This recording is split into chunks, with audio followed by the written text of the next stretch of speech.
Singhania Buildcon group presents Jana Gana मन property fest bumper lucky draw के साथ 20 जनवरी से 30 जनवरी तक। हम हैं सिंघानिया बिल्डकॉन। प्रधानमंत्री नरेंद्र मोदी आज वर्चुअल सभा के जरिए पश्चिमी यूपी की 21 विधानसभा सीट के वोटर से संवाद करेंगे। पश्चिमी उत्तर प्रदेश के 5 जिलों में यह कार्यक्रम होना है, जिसकी तैयारी पूरी कर ली गई है। रैली को दिखाने और आम आदमी से संवाद करने के लिए 58 स्थानों पर व्यवस्था की गई है, जिसे 49,000 लोग सीधे देखेंगे और अपनी बात भी कह सकेंगे। चुनाव आयोग आज रैलियों रोड शो पर प्रतिबंध को लेकर समीक्षा बैठक करेगी। मुख्य चुनाव आयुक्त सुशील चंद्रा आज केंद्रीय स्वास्थ्य सचिव से मुलाकात करेंगे। चुनाव आयोग चुनाव वाले राज्यों के स्वास्थ्य सचिवों और मुख्य सचिवों के साथ भी वर्चुअल बैठक करेगी। संसद का बजट सत्र आज से शुरू होने जा रहा है। संसद भाग 1 का बजट सत्र 31 जनवरी से शुरू होकर 11 फरवरी तक चलेगा। बजट 1 फरवरी को लोकसभा में पेश किया जाएगा। भाग 2 का बजट सत्र 14 मार्च से शुरू होकर 8 अप्रैल तक चलेगा। संसद का बजट सत्र 2 पालियों में चलेगा। तो आज से शुरू हो रहे बजट सत्र में हंगामे के आसार बने हुए हैं। विपक्ष ने पेगासस जासूसी मामले, पूर्वी लद्दाख में चीनी घुसपैठ जैसे मुद्दों पर सरकार को घेरने की तैयारी में है। बजट सत्र की शुरुआत 31 जनवरी को हो रही है और उस दिन राष्ट्रपति रामनाथ कोविंद संसद के दोनों सदनों की संयुक्त बैठक को संबोधित करेंगे। आज बजट सत्र के पहले दिन राष्ट्रपति दोनों सदनों के संयुक्त अधिवेशन को सेंट्रल हॉल में संबोधित करेंगे, जिसके बाद वित्त मंत्री निर्मला सीतारमण दोनों सदनों में आर्थिक सर्वेक्षण 2021-22 पेश करेंगे, जिसमें देश के आर्थिक हालात का विस्तारित विवरण प्रस्तुत करने के साथ आर्थिक सामाजिक नीतियों और कार्यक्रमों के भविष्य की दिशा का संकेत दिखेगा। बजट सत्र में कल दूसरे दिन लोकसभा में वित्त मंत्री निर्मला सीतारमण वर्ष 2022-23 का आम बजट पेश करेंगे। उस दिन राज्यसभा की कार्यवाही बजट भाषण के 1 घंटे बाद शुरू होगी और सदन पटल पर बजट की प्रति रखी जाएगी। पेगासस पर न्यूयॉर्क टाइम्स के खुलासे का मामला अब सुप्रीम कोर्ट पहुंच गया। सुप्रीम कोर्ट के वकील ने अपील की है कि अदालत इस मामले में नए फैक्ट्स के साथ एफआईआर दर्ज करने के आदेश दे ताकि इसकी जांच की जा सके। एडवोकेट मनोहर लाल शर्मा ने अपनी इस अपील की एक कॉपी ऑनलाइन सर्कुलेट भी की है। चुनावी माहौल में सभी पार्टियां अपनी पूरी ताकत झोंक रही हैं और इसी कड़ी में गोवा पहुंचे केंद्रीय गृह मंत्री अमित शाह ने बोरिम के साईं बाबा मंदिर में पूजा अर्चना की। इस दौरान उनके साथ मुख्यमंत्री प्रमोद सावंत भी मौजूद रहे।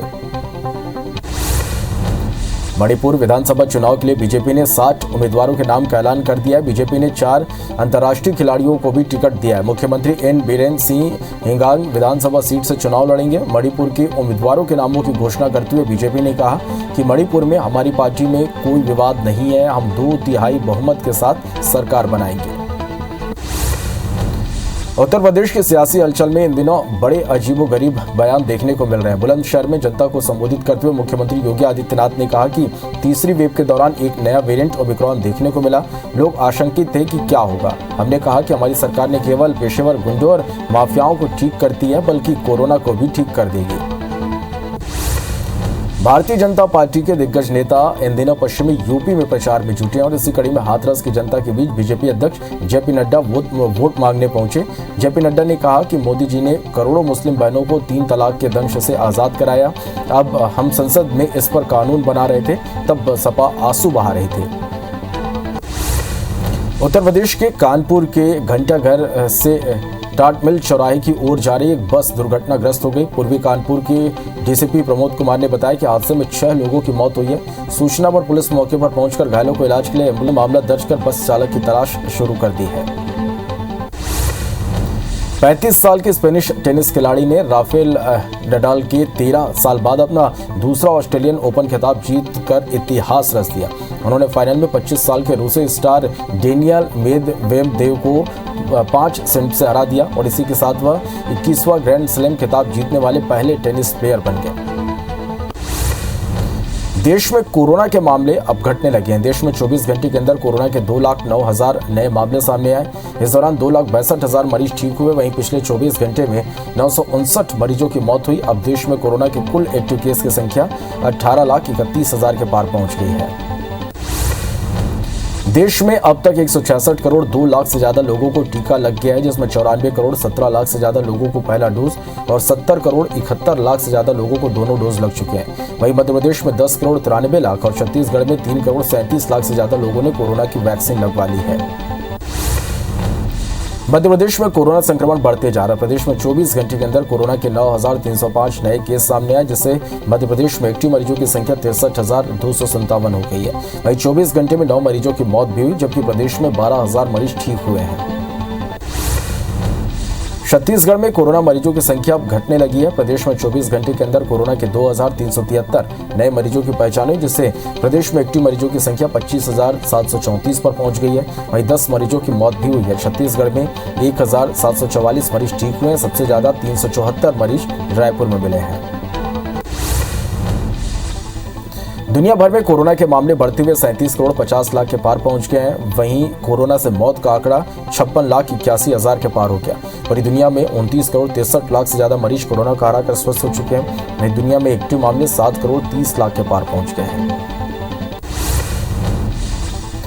सीएम भूपेश बघेल ने छत्तीसगढ़ के रायपुर एयरपोर्ट के पास अमर जवान ज्योति की स्थापना का ऐलान किया। सीएम ने कांग्रेस की विचारधारा को महात्मा गांधी और बीजेपी की विचारधारा को सावरकर और गोडसे की विचारधारा बताया और कहा कि बीजेपी में असहमति का सम्मान नहीं है। छत्तीसगढ़ के मुख्यमंत्री भूपेश बघेल लगातार चुनावी राज्यों का दौरा कर रहे हैं। आज सीएम भूपेश बघेल पंजाब दौरे पर रहेंगे, जहां वो राजधानी चंडीगढ़ में प्रेस कॉन्फ्रेंस करेंगे। सीएम भूपेश टाउन हॉल में कांग्रेस की बैठक में भी शामिल होंगे और कार्यकर्ताओं को संबोधित करेंगे। बीजेपी किसान मोर्चा ने धान खरीदी की समय सीमा बढ़ाने के लिए सरकार को घेरने की तैयारी में और इसी क्रम में आज बीजेपी किसान मोर्चा के पदाधिकारी प्रदेश के सभी सहकारी समितियों का घेराव करेंगे। बीजेपी किसान मोर्चा के पदाधिकारी 5 सूत्रीय मांगों समेत धान खरीदी की तारीख 15 दिन बढ़ाने की मांग करेंगे। संयुक्त किसान मोर्चा आज विश्वासघात दिवस मनाएगा। किसान मोर्चा के सभी सदस्य केंद्र सरकार पर वादाखिलाफी करने का आरोप लगाते हुए विरोध प्रदर्शन करेंगे। वहीं रायपुर में भी वादाखिलाफी को लेकर मोर्चा के पदाधिकारी अंबेडकर प्रतिमा के सामने प्रदर्शन करेंगे। देश भर में मोर्चे से जुड़े सभी किसान संगठन के पदाधिकारी और कार्यकर्ता आज धरना देंगे। नया रायपुर में अपनी मांगों को लेकर लगभग 3 हफ्ते से धरने पर बैठे नया रायपुर प्रभावित किसान कल्याण समिति के सदस्य राहुल गांधी से मिलना चाहते हैं। समिति के सदस्य रूपन चंद्राकर का कहना है कि इसके पहले भी किसान अपनी मांगों को लेकर छत्तीसगढ़ दौरे के समय राहुल गांधी से 2 बार मिल चुके हैं। 3 फरवरी को राहुल गांधी छत्तीसगढ़ के दौरे पर हैं, इसलिए वो मिलकर अपनी मांग रखना चाहते हैं। छत्तीसगढ़ कांग्रेस साल 2023 में होने वाले विधानसभा चुनाव की तैयारी में जुट गई। सोशल मीडिया के सभी डिजिटल फॉर्मेट पर अपनी दमदार उपस्थिति दर्ज कराने के लिए कांग्रेस ने डिजिटल सदस्यता अभियान शुरू कर दिया है। जगदलपुर स्थित राजीव भवन में संभाग प्रशिक्षण शिविर का आयोजन किया गया। शिविर में बस्तर संभाग के 7 जिलों के पदाधिकारियों ने हिस्सा लिया। रायपुर में विश्व कुष्ठ दिवस के मौके पर केंद्रीय शासन कर्मचारी कल्याण समन्वय समिति द्वारा वर्चुअल सम्मेलन का आयोजन किया गया। सम्मेलन की शुरुआत संस्थान के डायरेक्टर डॉक्टर कृष्णमूर्ति कामले ने स्वागत भाषण के साथ हुई। सम्मेलन के दौरान सभी ने अपनी सामाजिक भागीदारी निभाते हुए कुष्ठ रोगियों के खोजने में मदद का भरोसा दिया। मध्य प्रदेश में होने जा रही बीजेपी विधायक दल की बैठक की तारीख टाल दी गई है। अब 2 फरवरी को एमपी बीजेपी विधायक दल की बैठक होगी। बजट को लेकर विधायकों से सुझाव लिए जाएंगे। 1 फरवरी को सीएम शिवराज के गोवा में प्रचार के चलते तारीख को आगे बढ़ाया गया है। मध्य प्रदेश बीजेपी ने बूथ विस्तारक अभियान तारीख को आगे बढ़ा दिया है। बीजेपी का बूथ विस्तारक अभियान 6 दिनों के बाद होगा। इस अभियान के जरिए बीजेपी ज्यादा से ज्यादा कार्यकर्ताओं को जोड़ने की कोशिश करेगी। सीहोर को सीएम शिवराज सिंह चौहान ने बड़ी सौगात दी है। सीएम ने शाहगंज में पीएम आवास योजना के अधिकारियों को करीब 8 करोड़ रुपए की राशि की ट्रांसफर की। साथ ही विकास कार्यों का भी लोकार्पण और शिलान्यास किया। खंडवा पहुंचे पूर्व PCC chief Arun Yadav. Ration की कालाबाजारी के मामले में प्रदेश सरकार को कटघरे में खड़े किया। अरुण यादव ने प्रदेश सरकार पर माफियाओं को संरक्षण देने का आरोप लगाया। उन्होंने कहा कि अगर सरकार की नीयत साफ है तो ऐसे माफियाओं पर कठोर कार्रवाई करनी चाहिए। राशन माफिया गरीबों के हक पर डाका डाल रहे हैं। दतिया दौरे पर पहुंचे गृहमंत्री नरोत्तम मिश्रा ने राजघाट कॉलोनी में लोगों की समस्या सुनी। इसके बाद वो होटल पहुंचे और लोक अभियोजन संवर्धन कार्यशाला में शामिल हुए। जनता को संबोधित करते हुए गृहमंत्री नरोत्तम मिश्रा ने कहा कि कानून ऐसा होना चाहिए कि अपराधी करने से डरे। भाजपा सरकार में अपराधी खत्म से हो गए हैं। जगदलपुर के संजय गांधी वार्ड की कांग्रेस पार्षद कोमल सेना पर आरोप है कि उन्होंने पीएम आवास दिलाने के नाम पर पैसे लिए हैं। इस मामले में एक वीडियो भी वायरल हो रहा है जिसमें पार्षद अपने वार्ड के शिकायतकर्ता को फटकारती नजर आ रही है। लेकिन शिकायतकर्ता ने पार्षद का यह वीडियो बना लिया और इसे वायरल कर दिया। एसईसीएल की खदानों से एक बार फिर गैर बिजली उत्पादन क्षेत्र के उद्योगों को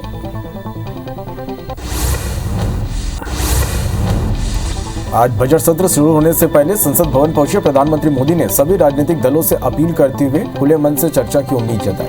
उन्होंने कहा कि मैं इस सत्र में आपका और सभी सांसदों का स्वागत करता हूं। आज की वैश्विक स्थिति में भारत के लिए बहुत सारे अवसर हैं। यह सत्र देश की आर्थिक प्रगति, टीकाकरण कार्यक्रम, मेड इन इंडिया, वैक्सीन के बारे में दुनिया में विश्वास जगाता है। ये मोदी ने आगे कहा, यह बात सच है कि बार बार चुनाव के कारण सत्र और चर्चाएं प्रभावित होती हैं। सभी सांसदों से प्रार्थना करूंगा कि चुनाव अपनी जगह पर है, वो चलते रहेंगे। बजट सत्र पूरे वर्ष का खाका खींचता है, इसलिए बहुत महत्वपूर्ण है कि नई आर्थिक ऊंचाइयों पर ले जाने में भी ये बड़ा अवसर बने। आज बजट सत्र के पहले दिन राष्ट्रपति दोनों सदनों के संयुक्त अधिवेशन को सेंट्रल हॉल में उन्होंने संबोधित किया, जिसके बाद वित्त मंत्री निर्मला सीतारमण दोनों सदनों में आर्थिक सर्वेक्षण 2021-22 पेश करेंगी, जिसमें देश के आर्थिक हालात का विस्तारित विवरण प्रस्तुत करने के साथ आर्थिक सामाजिक नीतियों और कार्यक्रमों की भविष्य की दिशा का संकेत दिखेगा। बजट सत्र में कल दूसरे दिन लोकसभा में वित्त मंत्री निर्मला सीतारमण वर्ष 2022-23 का आम बजट पेश करेंगे। उस दिन राज्यसभा की कार्रवाई बजट भाषण के 1 घंटे बाद शुरू होगी और सदन पटल पर बजट की प्रति रखी जाएगी। इधर कांग्रेस नेता अधीर रंजन चौधरी ने पेगासस जासूसी मामले में केंद्र सरकार पर हमला बोला। अधीर रंजन ने कहा, सरकार सबको पेगासस के मुद्दे पर गुमराह कर रही है। सरकार की झूठ फैलाने और गुमराह करने की कोशिश के खिलाफ विपक्ष होने के नाते इस मुद्दे को उठाना हमारा फर्ज है। सरकार चुप्पी साधे हुए है क्योंकि उन्होंने गलती की है। संसद के दोनों सदनों की संयुक्त बैठक को राष्ट्रपति रामनाथ कोविंद संबोधित कर रहे हैं। राष्ट्रपति ने कहा, कोरोना वायरस से उत्पन्न वैश्विक महामारी का यह तीसरा वर्ष है। हमने 1 साल से भी कम समय में 150 करोड़ से भी ज्यादा वैक्सीन डोज लगाने का रिकॉर्ड पार किया। आज पूरी दुनिया सबसे ज्यादा वैक्सीन डोज देने वाले अग्रणी देशों में से एक है। प्रधानमंत्री नरेंद्र मोदी आज वर्चुअल सभा के जरिए पश्चिमी यूपी की 21 विधानसभा सीटों के वोटर से संवाद करेंगे। पश्चिमी उत्तर प्रदेश के 5 जिलों में यह कार्यक्रम होना है, जिसकी तैयारी पूरी कर ली गई है। रैली को दिखाने और आम आदमी से संवाद करने के लिए 98 स्थानों पर व्यवस्था की गई, जिसे 49,000 लोग सीधे देखेंगे और अपनी बात भी कह सकेंगे। चुनाव आयोग आज रैलियों, रोड शो पर प्रतिबंध को लेकर समीक्षा बैठक करेगी। मुख्य चुनाव आयुक्त सुशील चंद्रा आज केंद्रीय स्वास्थ्य सचिव से मुलाकात करेंगे। चुनाव आयोग चुनाव वाले राज्यों के स्वास्थ्य सचिव और मुख्य सचिव के साथ भी वर्चुअल बैठक करेगी। उत्तर प्रदेश के कानपुर के घंटाघर से टाटी मिल चौराहे की ओर जा रही एक बस दुर्घटनाग्रस्त हो गई। पूर्वी कानपुर के डीसीपी प्रमोद कुमार ने बताया, हादसे में 6 लोगों की मौत हो गई। सूचना पर पुलिस मौके पर पहुंचकर घायलों को इलाज के लिए एम्बुलेंस से अस्पताल पहुंचाया। पुलिस ने मामला दर्ज कर बस चालक की तलाश में जुट गई है। 35 साल के स्पेनिश टेनिस खिलाड़ी ने राफेल नडाल की 13 साल बाद अपना दूसरा ऑस्ट्रेलियन ओपन खिताब जीतकर इतिहास रच दिया। उन्होंने फाइनल में 25 साल के रूसी स्टार डेनियल को 5 सेट में हरा दिया। इसके साथ ही वह 21वां ग्रैंड स्लैम खिताब जीतने वाले पहले टेनिस प्लेयर बन गए हैं। देश में कोरोना के मामले घटने लगे हैं। देश में 24 घंटे के अंदर कोरोना के 2,09,000 नए मामले सामने आए। इस दौरान 2,62,000 मरीज ठीक हुए। वहीं पिछले 24 घंटे में 959 मरीजों की मौत हुई। अब देश में कोरोना के कुल एक्टिव केस की संख्या 18,31,000 के पार पहुंच गई है। देश में अब तक 166 करोड़ 2 लाख से ज्यादा लोगों को टीका लग चुका है, जिस पर 94 करोड़ 17 लाख से ज्यादा लोगों को पहला डोज और 70 करोड़ 71 लाख से ज्यादा लोगों को दोनों डोज लग चुके हैं। वहीं मध्य प्रदेश में 10 करोड़ 93 लाख और छत्तीसगढ़ में 3 करोड़ 37 लाख से ज्यादा लोगों ने कोरोना की वैक्सीन लगवा ली है। मध्य प्रदेश में कोरोना संक्रमण बढ़ते जा रहा। प्रदेश में 24 घंटे के अंदर कोरोना के 9,305 नए केस सामने आए, जिससे प्रदेश में एक्टिव मरीजों की संख्या 63,297 हो गई है। वहीं 24 घंटे में 9 मरीजों की मौत हुई, जबकि प्रदेश में 12,000 मरीज ठीक हुए हैं। छत्तीसगढ़ में कोरोना मरीजों की संख्या अब घटने लगी है। प्रदेश में 24 घंटे के अंदर कोरोना के 2,373 नए मरीज मिले हैं, जिससे प्रदेश में एक्टिव मरीजों की संख्या 25,734 पहुंच गई है। वहीं 10 मरीजों की मौत भी हुई है। छत्तीसगढ़ में 1,744 मरीज ठीक हुए हैं। सबसे ज्यादा 374 मरीज रायपुर में मिले हैं। दुनिया भर में कोरोना के मामले बढ़ते हुए 37 करोड़ 50 लाख के पार पहुंच गए हैं। वहीं कोरोना से मौत का आंकड़ा 56,81,000 के पार पहुंच गया। पूरी दुनिया में 29 करोड़ 63 लाख से ज्यादा मरीज कोरोना कराकर स्वस्थ हो चुके हैं। वहीं दुनिया में एक्टिव मामले 7 करोड़ 30 लाख के पार पहुंच गए हैं। छत्तीसगढ़ के मुख्यमंत्री भूपेश बघेल लगातार चुनावी राज्यों का दौरा कर रहे हैं। आज सीएम भूपेश बघेल पंजाब के दौरे पर रहेंगे, जहां वो राजधानी चंडीगढ़ में प्रेस कॉन्फ्रेंस करेंगे। सीएम भूपेश टाउन हॉल में कांग्रेस की बैठक में भी शामिल होंगे और कार्यकर्ताओं को संबोधित करेंगे। बीजेपी किसान मोर्चा ने धान खरीदी की समय सीमा बढ़ाने के लिए सरकार को घेरने की तैयारी में है और इसी क्रम में आज बीजेपी किसान मोर्चा के पदाधिकारी प्रदेश के सभी सहकारी समितियों का घेराव करेंगे। बीजेपी किसान मोर्चा के पदाधिकारी 5 सूत्री मांगों समेत धान खरीदी की तारीख 15 दिन बढ़ाने की मांग करेंगे। संयुक्त किसान मोर्चा आज विश्वासघात दिवस मनाएगा। किसान मोर्चा के सभी सदस्य केंद्र सरकार पर वादा खिलाफी करने का आरोप लगाते हुए विरोध प्रदर्शन करेंगे। वहीं रायपुर में भी वादा खिलाफी को लेकर मोर्चा के पदाधिकारी अम्बेडकर प्रतिमा के सामने प्रदर्शन करेंगे। देश भर में मोर्चे से जुड़े सभी किसान संगठन, पदाधिकारी और कार्यकर्ता आज धरना देंगे। रायपुर की चौबे कॉलोनी में स्पा सेंटर की आड़ में सेक्स रैकेट का भांडाफोड़ हुआ। सरस्वती नगर थाना इलाके में देह व्यापार की सूचना मिलने पर पुलिस की टीम ने साइन आर्केड स्पा पर दबिश दी। यहां मौके से 7 युवतियों और 2 युवकों को गिरफ्तार किया गया और स्पा संचालन करने वाली महिला को भी गिरफ्तार किया गया। वहीं सभी के खिलाफ पीटी एक्ट के तहत मामला दर्ज किया गया है।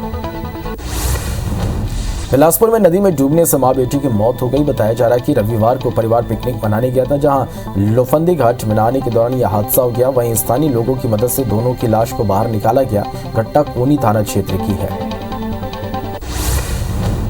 रायपुर के मंदिर हसौद इलाके के दिहारी गांव के खेत में महिला की जली हुई लाश मिली। शव की शिनाख्त धनेश्वरी साहू 35 साल के रूप में हुई है। पुलिस के मुताबिक महिला के पति ने 28 जनवरी को गुमशुदगी की रिपोर्ट दर्ज करवाई थी। प्रार्थी ने बताया कि 27 जनवरी को उसकी पत्नी रोज की तरह घर से खेत काम के लिए निकली थी, लेकिन शाम तक वापस नहीं आई थी। पेंड्रा में नवविवाहिता महिला ने अपने ससुराल पक्ष पर दहेज प्रताड़ना का केस दर्ज करवाया। गौरेला की रहने वाली युवती अतिया खान की शादी मध्य प्रदेश के अनूपपुर जिले के वेंकटनगर निवासी परवेज के साथ हुई थी। आरोप है कि ससुराल वाले हमेशा दहेज कम लाने की बात कहकर प्रताड़ित करते रहते थे। मामले में पुलिस ससुराल पक्ष के लोगों पर एफआईआर दर्ज कर जांच में जुट गई है। महासमुंद जिले के गुंचापाली चंडी माता मंदिर में चोरों ने सेंधमारी की और लाखों के आभूषण समेत कैश लेकर फरार हो गए। चोरी की वारदात सीसीटीवी में कैद हुई है। मंदिर ट्रस्ट बागबैरा पुलिस को सूचना दी, जहां पुलिस डॉग स्क्वाड की मदद से आरोपियों की तलाश में जुटी हुई है।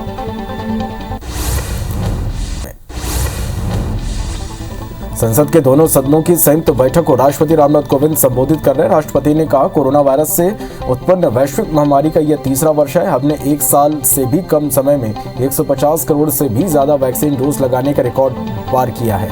आज पूरी दुनिया सबसे ज्यादा वैक्सीन डोज देने वाले अग्रणी देशों में से एक है। आज बजट सत्र शुरू होने से पहले संसद भवन पहुंचे प्रधानमंत्री मोदी ने सभी राजनीतिक दलों से अपील करते हुए खुले मन से चर्चा की उम्मीद जताई। उन्होंने कहा कि मैं इस सत्र में आपका और सभी सांसदों का स्वागत करता हूं। आज की वैश्विक स्थिति में भारत के लिए बहुत सारे अवसर हैं। यह सत्र देश की आर्थिक प्रगति, टीकाकरण कार्यक्रम, मेड इन इंडिया, वैक्सीन के बारे में दुनिया में विश्वास जगाता है। पीएम मोदी ने आगे कहा, यह बात सच है कि बार बार चुनाव के कारण सत्र और चर्चाएं प्रभावित होती हैं। सभी सांसदों से प्रार्थना करूंगा कि चुनाव अपनी जगह पर हैं और वे चलते रहेंगे। बजट सत्र पूरे वर्ष का खाका खींचता है, इसलिए बहुत महत्वपूर्ण है कि नई आर्थिक ऊंचाइयों पर ले जाने में भी ये बड़ा अवसर बने। आज बजट सत्र के पहले दिन राष्ट्रपति दोनों सदनों के संयुक्त अधिवेशन को सेंट्रल हॉल में संबोधित किया, जिसके बाद वित्त मंत्री निर्मला सीतारमण दोनों सदनों में आर्थिक सर्वेक्षण 2021-22 पेश करेंगे, जिसमें देश के आर्थिक हालात का विस्तारीकरण विवरण प्रस्तुत करने के साथ आर्थिक सामाजिक नीतियों और कार्यक्रमों के भविष्य की दिशा का संकेत दिखेगा। बजट सत्र में कल दूसरे दिन लोकसभा में वित्त मंत्री निर्मला सीतारमण वर्ष 2022-23 का आम बजट पेश करेंगी। उस दिन राज्यसभा की कार्यवाही बजट भाषण के 1 घंटे बाद शुरू होगी और सदन पटल पर बजट की प्रति रखी जाएगी। इधर कांग्रेस नेता अधीर रंजन चौधरी ने पेगासस जासूसी मामले में केंद्र सरकार पर हमला बोला है। अधीर रंजन ने कहा कि सरकार सबको पेगासस के मुद्दे पर गुमराह कर रही। सरकार के झूठ फैलाने और गुमराह करने की कोशिश के खिलाफ विपक्ष होने के नाते इस मुद्दे को उठाना हमारा फर्ज है। सरकार चुप्पे साधे हुए हैं क्योंकि उन्होंने गलती की है। प्रधानमंत्री नरेंद्र मोदी आज वर्चुअल सभा के जरिए पश्चिमी यूपी के 21 विधानसभा सीट के वोटर से संवाद करेंगे। पश्चिमी उत्तर प्रदेश के 5 जिलों में ये कार्यक्रम होना है, जिसकी तैयारी पूरी कर ली की है। रैली को दिखाने और आम आदमी से संवाद करने के लिए 98 स्थानों पर व्यवस्था की गई है, जिसे 49,000 लोग सीधे देखेंगे और अपनी बात भी कह सकेंगे। चुनाव आयोग आज रैलियों रोड शो पर प्रतिबंध को लेकर समीक्षा बैठक करेगी। मुख्य चुनाव आयुक्त सुशील चंद्रा आज केंद्रीय स्वास्थ्य सचिव से मुलाकात करेंगे। चुनाव आयोग चुनाव वाले राज्यों के स्वास्थ्य सचिवों और मुख्य सचिव के साथ भी वर्चुअल बैठक करेगी। उत्तर प्रदेश के कानपुर के घंटाघर से टाटबिल चौराहे की ओर जा रही एक बस दुर्घटनाग्रस्त हो गई। पूर्वी कानपुर के डीसीपी प्रमोद कुमार ने बताया, हादसे में 6 लोगों की मौत हो गई। सूचना पर पुलिस मौके पर पहुंचकर घायलों को इलाज के लिए एम्बुलेंस से अस्पताल पहुंचाया। पुलिस मामला दर्ज कर बस चालक की तलाश में जुट गई है। स्वर कोकिला लता मंगेशकर कोरोना और निमोनिया से ठीक हो गई है। उनकी सेहत में सुधार की जानकारी महाराष्ट्र के स्वास्थ्य मंत्री राजेश टोपे ने दी है। लता जी को 8 जनवरी को मुंबई के निजी अस्पताल में कोरोना पॉजिटिव होने पर भर्ती कराया गया था। फिलहाल अभी वो हॉस्पिटल में ही भर्ती हैं। 35 साल के स्पेनिश टेनिस खिलाड़ी ने राफेल नडाल ने 13 साल बाद अपना दूसरा ऑस्ट्रेलियन ओपन खिताब जीतकर इतिहास रच दिया।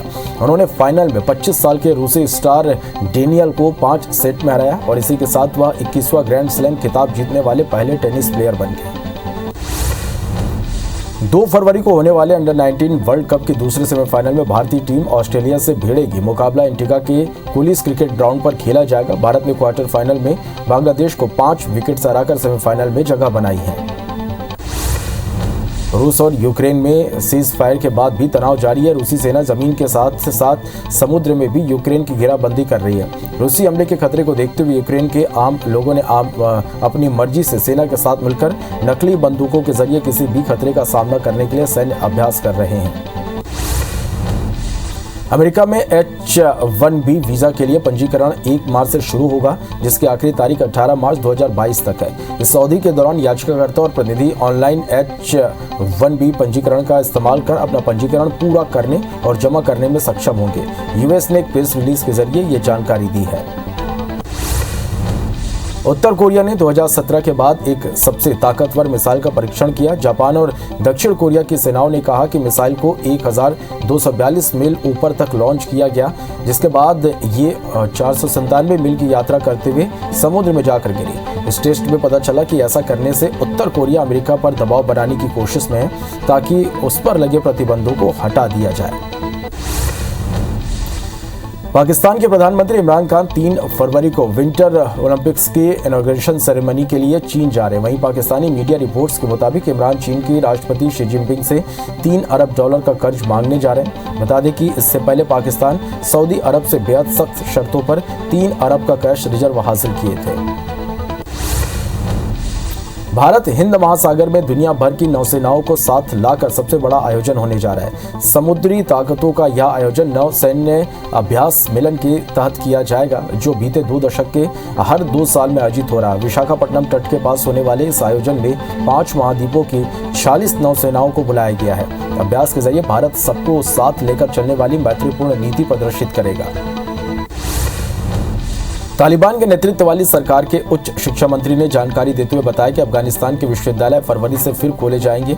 बता दें कि गर्म प्रांतों में विश्वविद्यालय 2 फरवरी और ठंडे क्षेत्रों में विश्वविद्यालय 26 फरवरी से खोले जाने का फैसला लिया गया है। हालांकि उन्होंने यूनिवर्सिटी में महिला छात्र वापस आ पाएंगे या नहीं, इस पर कुछ नहीं कहा। अमेरिका के पूर्व राष्ट्रपति डोनाल्ड ट्रंप एक बार फिर 2024 में होने वाले यूएस प्रेसिडेंट इलेक्शन में उतरने का मन बना रहे। इसके लिए उन्होंने तैयारियां भी शुरू कर दी है। टेक्सास में एक रैली को संबोधित करते हुए ट्रंप ने कहा कि अगर मैं दोबारा राष्ट्रपति चुना जाता तो 6 जनवरी 2021 को संसद पर हमला करने वाले आरोपियों को माफी देने का विचार करूंगा। छत्तीसगढ़ के मुख्यमंत्री भूपेश बघेल लगातार चुनावी राज्यों का दौरा कर रहे हैं। आज सीएम भूपेश बघेल पंजाब के दौरे पर रहेंगे, जहां वो राजधानी चंडीगढ़ में प्रेस कॉन्फ्रेंस करेंगे। सीएम भूपेश टाउन हॉल में कांग्रेस की बैठक में भी शामिल होंगे और कार्यकर्ताओं को संबोधित करेंगे।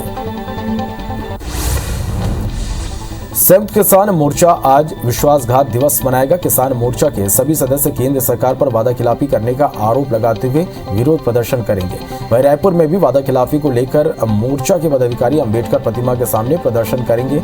देश भर में मोर्चे से जुड़े सभी किसान संगठन के पदाधिकारी और कार्यकर्ता आज धरना देंगे। नया रायपुर में अपनी मांगों को लेकर लगभग 3 हफ्ते से धरने पर बैठे नया रायपुर प्रभावित किसान कल्याण समिति के सदस्य राहुल गांधी से मिलना चाहते हैं। समिति के अध्यक्ष रूपन चंद्राकर का कहना है कि इससे पहले भी किसान अपनी मांगों को लेकर छत्तीसगढ़ दौरे के समय राहुल गांधी से 2 बार मिल चुके हैं। 3 फरवरी को राहुल गांधी छत्तीसगढ़ आ रहे हैं, इसलिए वो मिलकर अपनी मांग रखना चाहते हैं। मध्य प्रदेश में होने जा रही बीजेपी विधायक दल की बैठक की तारीख टाल दी गई है। अब 2 फरवरी को एमपी बीजेपी विधायक दल की बैठक होगी। बजट को लेकर विधायकों से सुझाव लिए जाएंगे। फरवरी को सीएम शिवराज के गोवा में प्रचार के चलते तारीख आगे बढ़ाया गया है। मध्य प्रदेश बीजेपी ने बूथ विस्तारक अभियान की तारीख को आगे बढ़ा दिया है। अब बीजेपी का बूथ विस्तारक अभियान 6 दिन और आगे बढ़ गया है। इस अभियान के जरिए बीजेपी ज्यादा से ज्यादा कार्यकर्ताओं को जोड़ने की कोशिश करेगी। सीहोर को सीएम शिवराज सिंह चौहान ने बड़ी सौगात दी है। सीएम ने शाहगंज में पीएम आवास योजना के हितग्राहियों को करीब 8 करोड़ रुपए की राशि की ट्रांसफर की, साथ ही कई विकास कार्यों का भी लोकार्पण और शिलान्यास किया। खंडवा पहुंचे पूर्व PCC chief Arun Yadav. Ration की कालाबाजारी के मामले में प्रदेश सरकार को कटघरे में खड़ा किया। अरुण यादव ने प्रदेश सरकार पर माफियाओं को संरक्षण देने का आरोप लगाया। उन्होंने कहा कि अगर सरकार की नीयत साफ है तो ऐसे माफियाओं पर कठोर कार्रवाई करनी चाहिए। राशन माफिया गरीबों के हक पर डाका डाल रहे हैं। दतिया दौरे पर पहुंचे गृह मंत्री नरोत्तम मिश्रा ने राजघाट कॉलोनी में लोगों की समस्याएं सुनी। इसके बाद होटल पहुंचे और लोक अभियोजन संवर्धन कार्यशाला में शामिल हुए। जनता को संबोधित करते हुए गृह मंत्री नरोत्तम मिश्रा ने कहा कि कानून ऐसा होना चाहिए कि अपराधी अपराध करने से डरे। भाजपा सरकार में अपराधी खत्म हो गए हैं। जगदलपुर के संजय गांधी वार्ड की कांग्रेस पार्षद कोमल सेना पर आरोप है कि उन्होंने पीएम आवास दिलाने के नाम पर पैसे लिए हैं। इस मामले में एक वीडियो भी वायरल हो रहा है जिसमें पार्षद अपने वार्ड के शिकायतकर्ता को फटकारती नजर आ रही, लेकिन शिकायतकर्ताओं ने पार्षद का यह वीडियो बना लिया और इसे वायरल कर दिया। मध्य प्रदेश के सीएम शिवराज सिंह चौहान पैर में उनके चोट लग गई है। जानकारी के अनुसार सीहोर में बूथ विस्तारक अभियान के दौरान सीएम शिवराज को चोट लगी। बता दें कि मध्य प्रदेश में बीजेपी जगह जगह जाकर बूथ विस्तार अभियान चला रही है। भोपाल में बैरसिया में गाय की मौत के मामले में गृह मंत्री नरोत्तम मिश्रा ने मजिस्ट्रियल जांच के आदेश दिए हैं। बता दें कि एक निजी गौशाला है जहां 9 गायों की मौत हुई है। वहीं गौशाला संचालक पर एफआईआर दर्ज कर लिया गया है। साथ ही प्रशासन ने गौशाला का संचालन अपने कब्जे में लेकर गायों को शिफ्ट करवा रही है। देश में कोरोना के मामले अब घटने लगे हैं। देश में 24 घंटे के अंदर कोरोना के 2,09,000 नए मामले सामने आए। इस दौरान 2,62,000 मरीज ठीक हुए। वहीं पिछले 24 घंटे में 959 मरीजों की मौत हुई है। अब देश में कोरोना के कुल एक्टिव केस की संख्या 18,31,000 के पार पहुंच गई है। देश में अब तक 166 करोड़ 2 लाख से ज्यादा लोगों को टीका लग चुका है, जिसमें 94 करोड़ 17 लाख से ज्यादा लोगों को पहला डोज और 70 करोड़ 71 लाख से ज्यादा लोगों को दोनों डोज लग चुके हैं। वहीं मध्य प्रदेश में 10 करोड़ 93 लाख और छत्तीसगढ़ में 3 करोड़ 37 लाख से ज्यादा लोगों ने कोरोना की वैक्सीन लगवा ली है। मध्य प्रदेश में कोरोना संक्रमण बढ़ते जा रहा है। प्रदेश में 24 घंटे के अंदर कोरोना के 9,305 नए मरीज मिले हैं, जिससे मध्य प्रदेश में एक्टिव मरीजों की संख्या 63,297 हो गई है। वहीं 24 घंटे में 9 मरीजों की मौत हुई है, जबकि प्रदेश में 12,000 मरीज ठीक हुए हैं। छत्तीसगढ़ में कोरोना मरीजों की संख्या अब घटने लगी है। प्रदेश में 24 घंटे के अंदर कोरोना के 2,373 नए मरीजों की पहचान हुई है, जिससे प्रदेश में एक्टिव मरीजों की संख्या 25,734 पहुंच गई है। वहीं 10 मरीजों की मौत हुई है। छत्तीसगढ़ में 1,744 मरीज ठीक हुए हैं। सबसे ज्यादा 374 मरीज रायपुर में मिले हैं।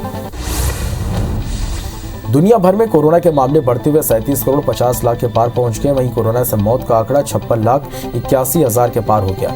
पूरी दुनिया में 29 करोड़ 63 लाख से ज्यादा मरीज कोरोना को हराकर स्वस्थ हो चुके हैं। वहीं दुनिया में एक्टिव मामले 7 करोड़ 30 लाख के पार पहुंच गए हैं। रायपुर की चौबे कॉलोनी में स्पा सेंटर की आड़ में सेक्स रैकेट का भांडाफोड़ हुआ है। सरस्वती नगर थाना इलाके में देह व्यापार की सूचना मिलने पर पुलिस की टीम ने साइन आर्केड स्पा पर दबिश दी। यहां मौके से 7 युवतियां और 2 युवकों को गिरफ्तार किया गया और स्पा संचालन करने वाली महिला को भी गिरफ्तार किया गया। वहीं सभी के खिलाफ पीटा एक्ट के तहत मामला दर्ज किया गया है। बिलासपुर में नदी में डूबने से मां बेटी की मौत हो गई। बताया जा रहा है कि रविवार को परिवार पिकनिक मनाने गया था, जहां लोफंदी घाट में नहाने के दौरान यह हादसा हो गया। वहीं स्थानीय लोगों की मदद से दोनों की लाश को बाहर निकाला गया। घटना कोनी थाना क्षेत्र की है। रायपुर के मंदिर असौद इलाके के दियारी गांव के खेत में महिला की जली हुई लाश मिली। शव की शिनाख्त धनेश्वरी साहू 35 साल के रूप में हुई है। पुलिस के मुताबिक महिला के पति ने 28 जनवरी को गुमशुदगी की रिपोर्ट दर्ज करवाई थी। प्रार्थी ने बताया कि 27 जनवरी को उसकी पत्नी रोज की तरह घर खेत काम के लिए निकली थी, लेकिन शाम तक वापस नहीं लौटी। बीजापुर में पुलिस और नक्सलियों के बीच मुठभेड़ हुई। पुलिस कोबरा बटालियन की कार्रवाई में एक घायल नक्सली को गिरफ्तार किया गया। मुठभेड़ के बाद से इलाके में सर्चिंग ऑपरेशन बढ़ा दिया गया है। मामले की पुष्टि एएसपी पंकज शुक्ला ने की है।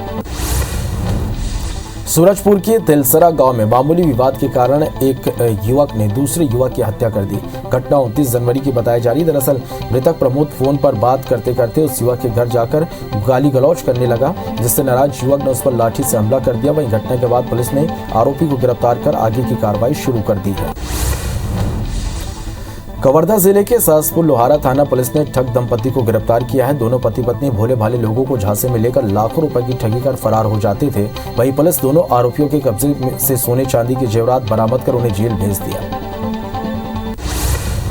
महासमुंद में जनपद पंचायत में पदस्थ सहायक ग्रेड 3 कर्मचारी राजेश शर्मा ने जनपद अध्यक्ष यतेंद्र साहू पर मारपीट का आरोप लगाया। उनके मुताबिक उन्हें सीओ के कमरे में बुलाया गया और गाली गलौज करते हुए मारपीट की गई। वहीं मामले में शिकायत के बाद डीएसपी ने तथ्य सामने आने के बाद जांच की बात कही है।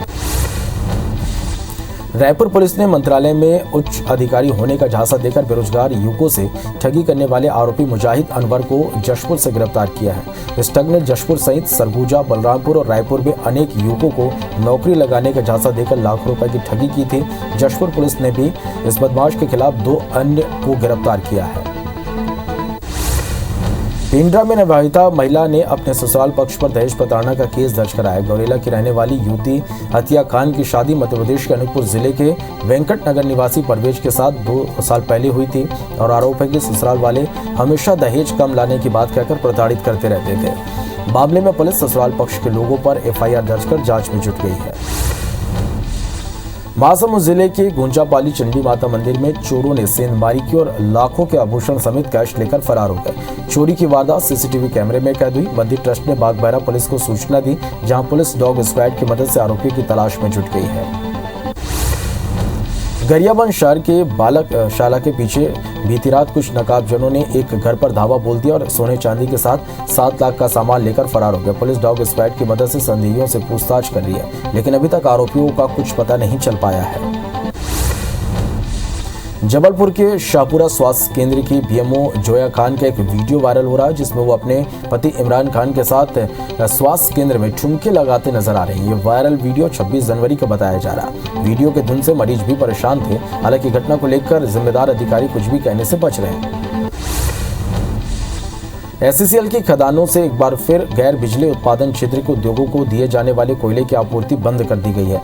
शुक्रवार देर रात अचानक रोड सेल की गाड़ियों को प्रबंधन ने रोक दिया। बताया जा रहा है कि कोल इंडिया के चेयरमैन प्रमोद अग्रवाल ने इसके लिए निर्देश दिए थे, जबकि एससीसीएल के जनसंपर्क अधिकारी इस बात से इनकार कर रहे हैं। खनिज माफिया के खिलाफ सीएम के सख्त रुख का असर दिखने लगा है। जांजगीर चांपा की खनिज और राजस्व विभाग की टीम ने जांजगीर, बलौदा और पंतोरा क्षेत्र में अवैध परिवहन करते 16 वाहनों को जब्त किया। एक दिन पहले भी प्रशासन ने कार्रवाई करते हुए कई अवैध परिवहन कर रहे वाहनों को जब्त किया था। तिल्दा के किराना दुकान में भीषण आग लग गई। आग लगने से दुकान में रखा लाखों का सामान जलकर खाक हो गया। सूचना पर फायर ब्रिगेड की टीम भी पहुंची। फिलहाल आग लगने का कारण अज्ञात है। हाथियों के दल ने धमतरी में आतंक मचा रखा है। नगरी के टाइगर रिजर्व क्षेत्र के घुटकील के डोरिन पारा में हाथियों के दल ने किसान महादेव मरकाम के कच्चे मकान को तोड़ दिया। कच्चे मकान के अंदर सो रहे किसानों ने भागकर अपनी जान बचाई। हाथियों ने किसान के खेत में लगी सब्जी और गन्ने के फसल को भी नुकसान पहुंचाया है। नवा रायपुर के मंत्रालय में आज से 50% उपस्थिति के साथ काम फिर से शुरू हो गया। मंत्रालय और विभागाध्यक्ष कार्यालयों के संचालन को लेकर निर्देश के बाद तृतीय और चतुर्थ श्रेणी के कर्मचारियों की 50% उपस्थिति के साथ काम शुरू हो गया। कर्मचारी की ड्यूटी रोस्टर बनाकर लगाई जाएगी। इसके लिए सामान्य प्रशासन विभाग ने आदेश जारी कर दिए थे। जांजगीर चांपा में -16 डिग्री तापमान में 12,500 फीट ऊंची पहाड़ी पर चढ़ाई कर नया कीर्तिमान हासिल किया है। दरअसल इंडियन एडवेंचर फाउंडेशन की ओर से नेशनल केदार कांठा विंटर ट्रैक का आयोजन किया गया था, जो उत्तराखंड के देहरादून में 200 किलोमीटर दूर साकरी में है। इसमें 8 राज्य के 26 प्रतिभागी शामिल हुए थे। विशाल यादव की उपलब्धि पर उनके पिता भी गर्वान्वित महसूस कर रहे हैं। मध्य प्रदेश के रातापानी वन को लेकर एक बड़ा फैसला लिया गया। अब रातापानी वन टाइगर रिजर्व बनने जा रहा है। टाइगर रिजर्व के लिए राज्य और केंद्र सरकार से मंजूरी मिल गई है। बाघों की बढ़ती संख्या को देखते हुए ये फैसला लिया गया है। कनाडा के ओटावा में 50,000 ट्रक ड्राइवर्स ने 20,000 ट्रकों के साथ पीएम आवास को घेरकर प्रदर्शन किया। बढ़ते प्रदर्शन को देखते हुए कनाडा के प्रधानमंत्री अपने परिवार के साथ गुप्त स्थान पर स्थानांतरित हो गए। दरअसल कोरोना की वजह से कनाडा में लॉकडाउन और लोगों के लिए वैक्सीन लगवाना अनिवार्य कर दिया गया था, जिससे नाराज हजारों की संख्या में ट्रक ड्राइवर्स ने पीएम आवास का घेराव किया।